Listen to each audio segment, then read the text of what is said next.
Welcome back to the AL.com film room. I'm Matt Scalici here with Cole Cubelic. We're going to be breaking down Auburn's win over Kentucky last Thursday night. Cole, a much-needed win for this Auburn program, and we saw some things that show us maybe some signs that there's progress being made, especially on the offensive side of the ball. Sure. When you hit the reset button with a new quarterback who doesn't have the capabilities that a Jeremy Johnson did, you are somewhat starting over. And we've discussed how this team has maybe gone overboard in protecting Shaun White, having too many bonus bigs jammed towards the football on the line of scrimmage and around the line of scrimmage. Thought Auburn and Gus Malzahn spread things out a little bit. We saw some tempo and pace early on. I thought that helped the offense some. So definitely a few different dynamics of this offense that I thought were very beneficial in moving the football. Cole, you mentioned Shaun White and the impact that he made in this game. We're going to see a play from very early on in the game where Shaun White, with his mobility and with the protection that he got from his offensive line, he's able to do something and come up with a big play where maybe there wasn't one early in the play. All right, we'll take a look at this. Is just Shaun White, what I think he brings to the table. He's a gamer. He doesn't have an elite arm. I don't think he has elite speed or mobility.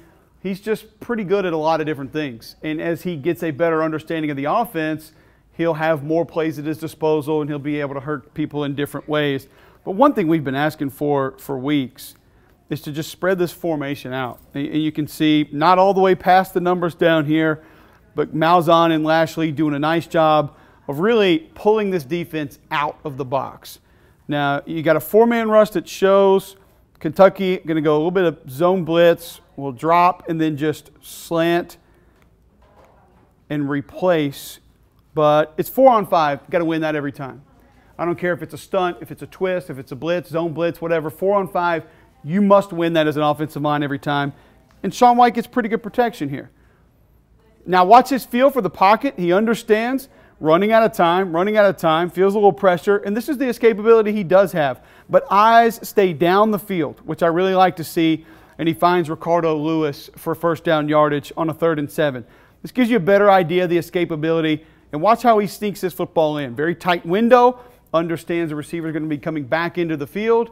Nice throw and a really nice catch. And a nice job by Ricardo Lewis of sticking with his quarterback who was on the move. Cole, something we've seen for a few games now, Kerryon Johnson running out of the Wildcat formation. Auburn has some success with it against Kentucky. Well, first thing it does, gives you an extra blocker. We know that right away because you're looking at a ball carrier who's going to be taking the snap. So we have an extra guy who's going to be able to go out and block a defender. This overload set is what I've heard it called all week. It's technically not an overload set. If you look how Auburn is setting the box up, it's just tight end right, tight end, tackle, guard, center, and then guard and tackle on the other side. But it's a little bit deceptive to the defense because you're taking Sean Coleman and moving him over to the right, and Robert Leff is coming in as sort of a tight end wearing a 98, but he's lined up as left tackle. So it's confusing, but it's not confusing. It helps when you get in a situation like this and guys are a little bit uncertain of who's going to go where. So we'll see the snap. Just a buck sweep, so kind of a different look as well out of this. And Kerryon Johnson does a nice job with the fake. You saw the jet sweep motion. That helps a little bit, really kind of reverse motion. And Kerryon's able to take it to the house. We'll go back and look here before we go to the tight shot. As Kerryon takes it into the end zone. Not really sure why Aubie's going to go overalls with the yellow shirt underneath. But, hey, that's his Kentucky outfit, I guess. Curious game day fashion choices, yeah. So, guard's going to pull. Buck sweep. It's a really nice block from Cameron Petway to get the seal. And when he reaches, turns and just walls off the defender. Doesn't have to be an explosive block. Doesn't have to be a decleater. Just wall off your defender and get a nice block. I think really what makes the play go ultimately is Melvin Ray at wide receiver. And we'll look at it quickly just from both angles. Watch receiver Melvin Ray right here in the slot. He's just going to get just enough. Just wall off your defender. Doesn't have to be devastating. You saw a linebacker was coming. He immediately read the play, had a beat on this play right from the jump, and Melvin Ray is going to take him out of it. Just an excellent block there. Maybe an offensive lineman gets it, maybe he doesn't. But I thought it was a nice job by Melvin Ray. And this gives you a good idea just kind of how he seals off the edge and you have an extra blocker and Alex Kozin that doesn't even need to come over and help. So a nice changeup with a little bit of a different formation. They ran it a couple times on that first drive. Wildcat, buck sweep, couple of different looks, ends up in a touchdown for Auburn. Cole, when you talk about Shaun White, things starting to open up for him offensively, for them to give him more things that he's able to do, one of those things that we saw him do in this game that we probably hadn't seen much of before was keeping the ball on a zone read play. And we've heard, I mean, I know I've seen a lot of fans out there on Twitter wondering why he hasn't done more of it. It certainly was successful in the play we're about to watch here. Well, a couple things on this play we've talked about. Removing bodies from the box. So trips into the boundary, it's going to at least unpopulate the box somewhat, because now you're seeing defenders out here having to respect the 3 wide receivers.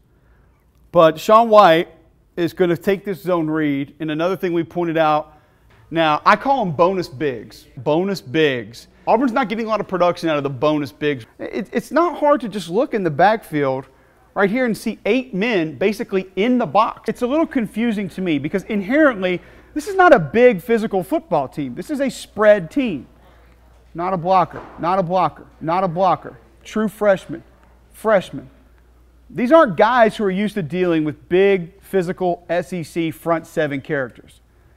So I would expect receivers to be flexed out a little bit more, down out of the screen, to try and remove some of these defenders outside of the box. Mississippi State with Manny Diaz, whether it was Jacksonville State, San Jose State, these defensive ends have been crashing all season long. They've either been screaming into the backfield or playing flat down the line of scrimmage to take away the high percentage play out of this formation, which is the zone handoff right there. So you'll watch this defensive end crash. Shaun White with a nice read. He's going to keep it, and you're off to the races. Now we'll go back to before this play begins, and you see the numbers game that you'll play. 1, 2, and 3. However you want to block it. 3 on 3 at the bottom. Defensive end is going to take himself out of the play. Linebacker's a little bit confused. You'll watch him sort of get washed up in the mix. And this is what these secondary options do for Auburn plays offensively. We've talked all season long. Secondary and tertiary options have just not been there. They haven't been present. Now you see when you add a different dimension, when you add another option off of a play for the defense to be responsible for, you can get big gains.